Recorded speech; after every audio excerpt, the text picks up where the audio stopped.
The first time I realized something was wrong, the doll was already inside my house. I didn't bring it there. I didn't even know where it came from, but it was sitting upright at the far end of our living room couch, like it had been placed carefully. And recently, before I explain that, I need to tell you about the week leading up to it, because nothing about this happened suddenly. It crept in, piece by piece, the way real fear does, quietly enough that you keep explaining it away. My name is Mark. This happened in late October 2018, in a quiet suburb outside Columbus, Ohio. The kind of neighborhood where people wave at each other from driveways but rarely know each other well. No fences between yards. Kids biking after dark. Porch lights always on. My wife Jenna and I had just moved in with our 6-year-old daughter Lily. New job, new school district, normal life reset. 2 houses down lived a retired couple, the Harpers. Across the street, a single dad and his teenage son. And directly next door was the only house that never seemed settled. Boxers sat on the porch for days. Curtains always half closed. Sometimes lights on at 3 a.m. Sometimes gone for days. We assumed renters rotated through. Then one afternoon, Lily knocked on the car window while I was unloading groceries. "Dad, someone left a doll in our yard." I expected a Barbie, something plastic and muddy. Instead, she held up a cloth ragdoll. Yarn hair, faded red yarn braids, white dress with tiny stitched flowers. It looked old, not antique store old. Just used, like it had belonged to someone for a long time.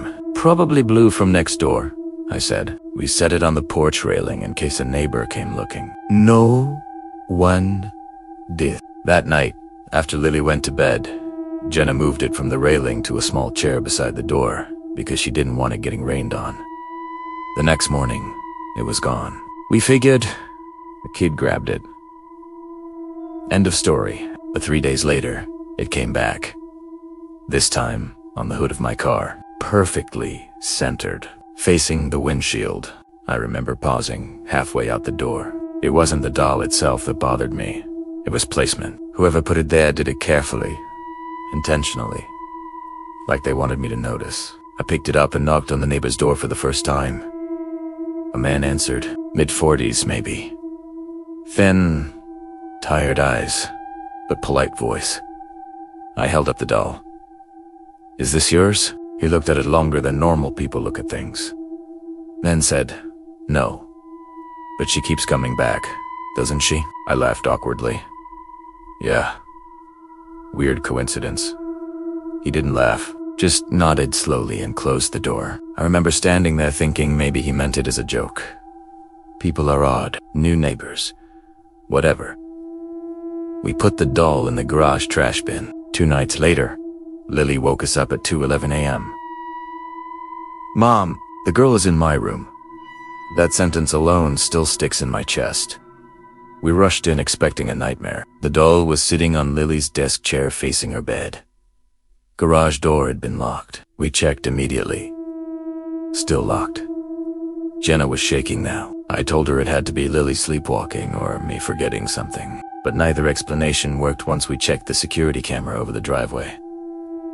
No one entered the garage. No one opened it. And before I continue, if you like real stories like this, subscribe now, because honestly, talking about this still bothers me years later.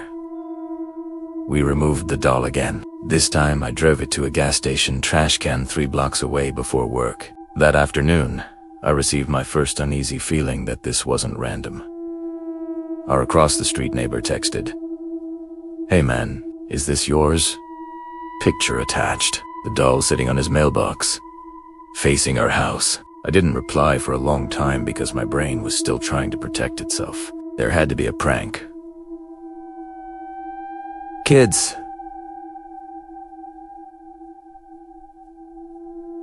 Someone bored. So that evening I installed another camera, one facing our front yard and sidewalk. Nothing happened that night, or the next. For almost a week, normal life resumed just enough for our brains to relax. Then encounter number 2 happened. Saturday morning, Jenna opened the curtains and froze. The doll was sitting on our porch swing, but the disturbing part wasn't that. Someone had braided its yarn hair tighter. Neater, recently handled, and beside it was a folded piece of paper, not threatening.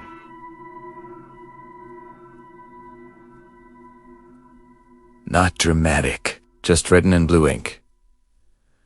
She doesn't like being thrown away. We called police non-emergency. An officer came, took a report, but gently suggested neighborhood kids, probably someone messing around. No damage done. We wanted to believe him, but after that day, Lily refused to sleep alone. We kept the doll inside a kitchen cabinet while deciding what to do.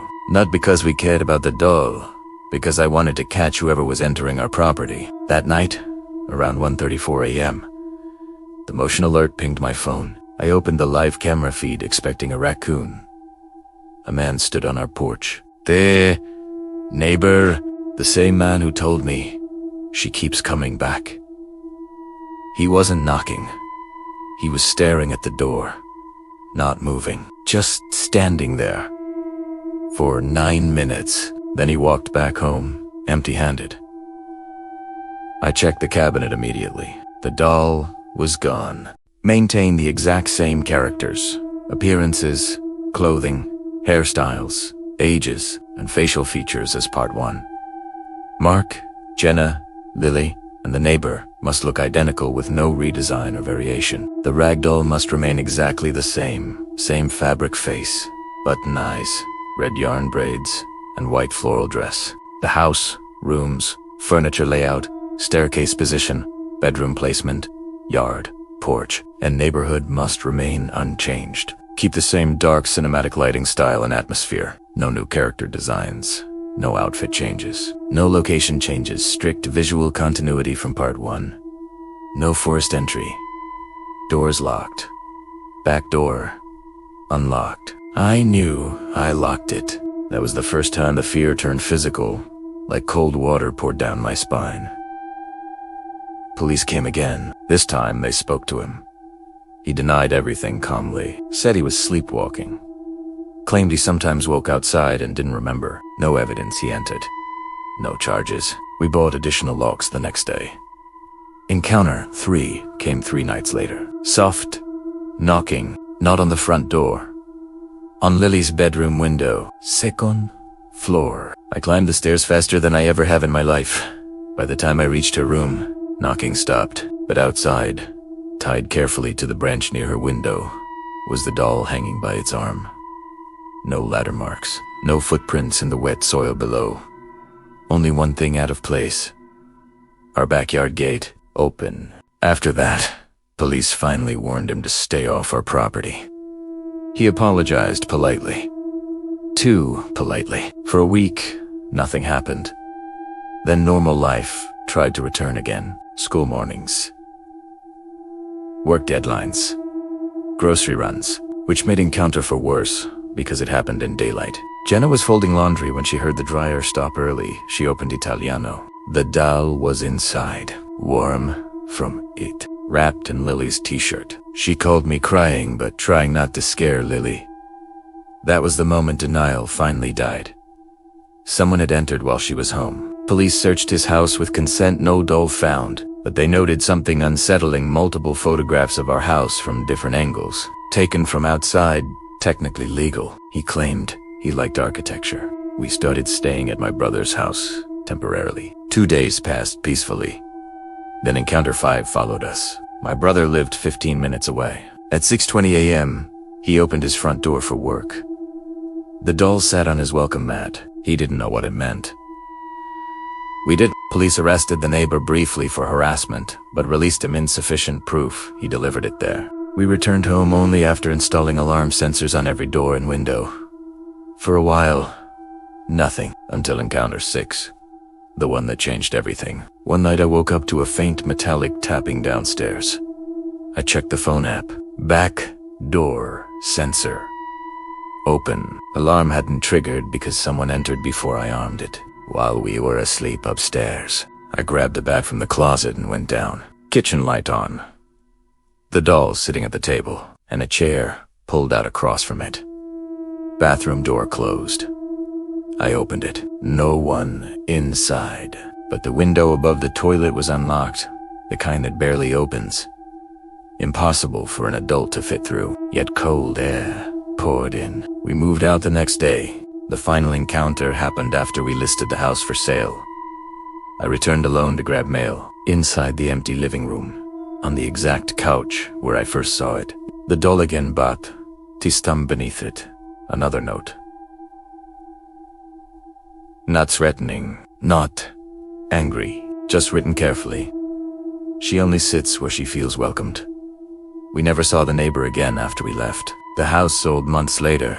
Police never charged him. No trespassing, proof strong enough.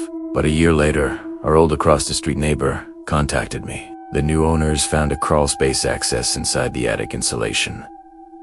Big enough for someone thin, facing directly above Lily's bedroom. I don't know how many times he was inside our house while we slept. I don't know how he followed us to my brother's place. I only know this: every placement of that door required patience, planning, and someone who wanted us aware of him, but never able to prove it. Sometimes real fear isn't about what someone does. It's about how close they can get without breaking a law. If this story unsettled you, share it with someone who locks their doors but still feels watched sometimes. And I want to know, have you ever had a neighbor who crossed lines just enough that you couldn't stop them? Tell me below.